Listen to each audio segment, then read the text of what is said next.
There's a chemical in your brain which influences everything from whether you feel happy or depressed, whether you can concentrate or not, how motivated you feel on a certain day, and it also influences your sleep and the learning process. You might have heard of it, it's called dopamine. But it's not all hunky dory. Because our bodies are wired to repeat the behavior which releases dopamine, it leaves us prone to getting addicted to such high dopamine activities. Let's understand first what dopamine is in layman terms and see what science has to say on how we can optimize our dopamine levels, and finally see what I found to be extremely useful to drastically improve my motivation levels, my focus, my sense of well being, and my sleep. So, what is dopamine and what is its purpose? Dopamine is a neurotransmitter, which means nothing but it's a chemical in your brain. Initially, scientists thought that dopamine was involved in the experience of actual pleasure, reward, and satisfaction. So, if you eat a chocolate, you feel good, and that feeling is governed by the release of dopamine in our brains. But that's not the complete picture. There was an experiment in which participants in a brain scanner were given money, which was their reward, when they pressed a button when a particular symbol appeared. What the experimenters observed was when the particular symbol appeared on the screen, the dopamine centers in the participant's brain lit up.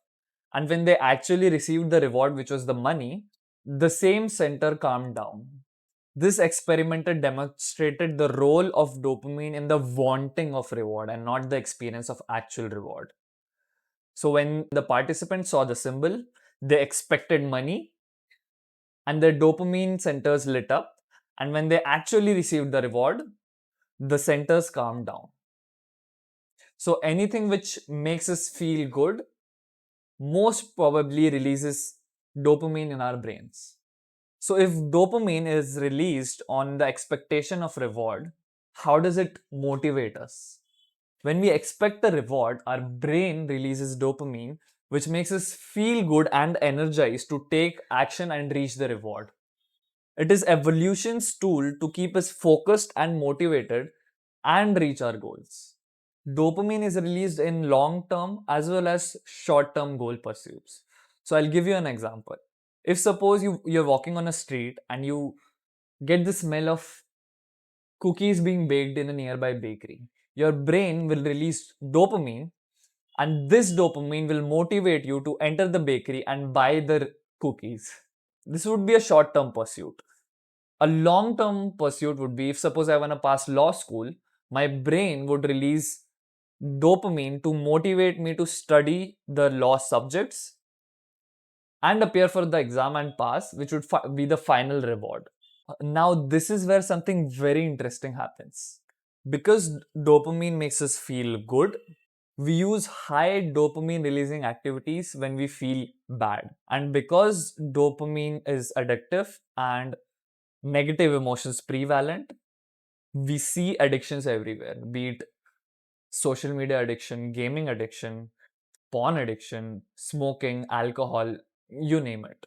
It is also proven that prolonged exposure to high dopamine releasing activities lowers our dopamine levels.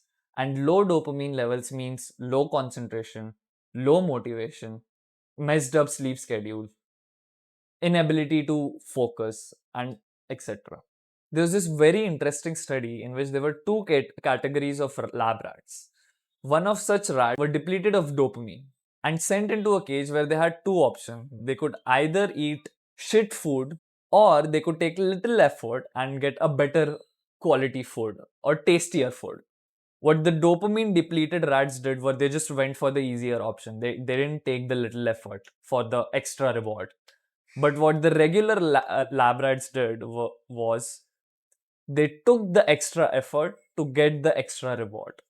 So if you find yourself behaving like the dopamine depleted lab rats and you can't take the extra effort for exceptional results, the next section is on what science says about how we can balance our dopamine levels and experience high levels of motivation and well-being. According to Dr. Andrew Huberman, I love that guy.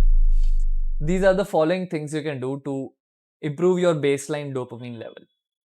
The first is getting sunlight exposure within the first hour of getting up.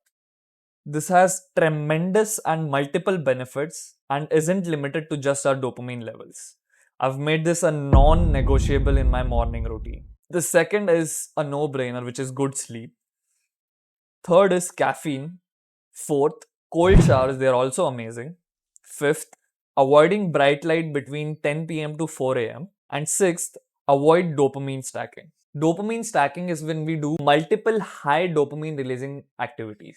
A classic example of this, which I see everywhere these days, is eating and scrolling on social media. But increasing dopamine levels is not the only way to experience all these benefits. There's something else you can do. We can make our dopamine receptors more sensitive.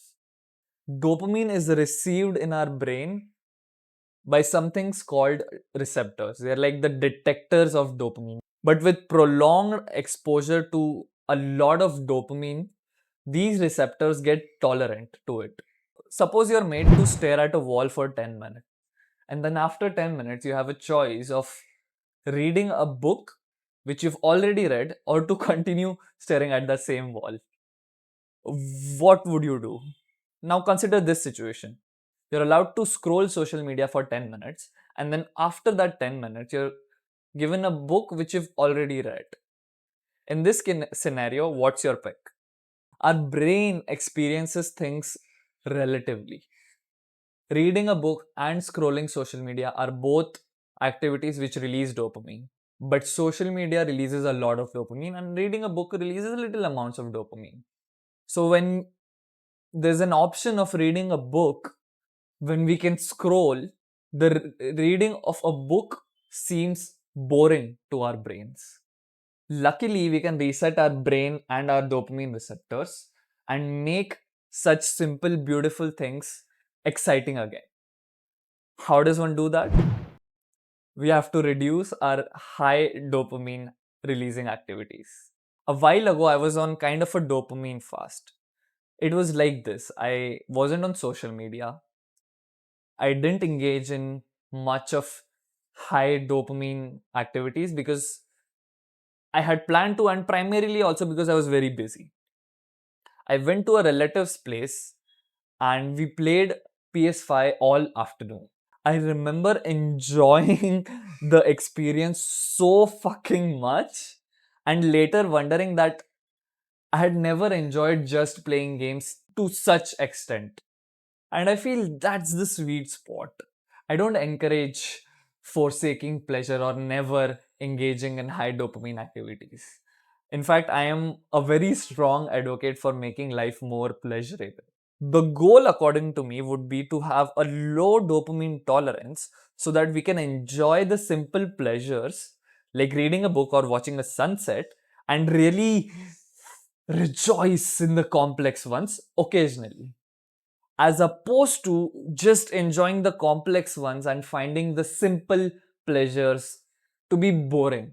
The science says that it takes around a month for the dopamine receptors to reset. So this trend of dopamine detoxing for a day won't do shit. We should aim for a sustainable reduction of high dopamine activities in our life if our aim is to experience a general sense of being motivated and well-being. What's in it for me? Goal: to have a low dopamine tolerance which enables us to enjoy the simple pleasures of life and really rejoice in the complex ones occasionally. Summary: dopamine is a neurochemical which is involved in the wanting of reward as opposed to the actual reward search. It influences our mood, motivation, ability to concentrate, sleep, and even the learning process. To improve all of the above, we can increase our baseline dopamine levels and make our dopamine receptors more tolerant. The concrete action steps that would be helpful: watching sunlight early morning for at least 10 minutes as soon as you wake up for as many days of your life as possible. Reduce your dopamine tolerance by chucking out high dopamine activities for at least a month. It can include uninstalling social media. If you absolutely can't do that, pick some specific time, ideally end of the day, be 10, 15, 20 minutes daily, and just use social media during that time only. Do not use it to fill your boredom throughout the day. This will make it impossible for the receptors to reset. B. No porn. C. Avoiding stimulating foods. If it feels daunting, take small steps to reduce these behaviors and keep reminding yourself that you are resetting your receptors. You don't have to forsake these activities which you love forever. And after a while, re engaging in these same activities will make them even more pleasurable.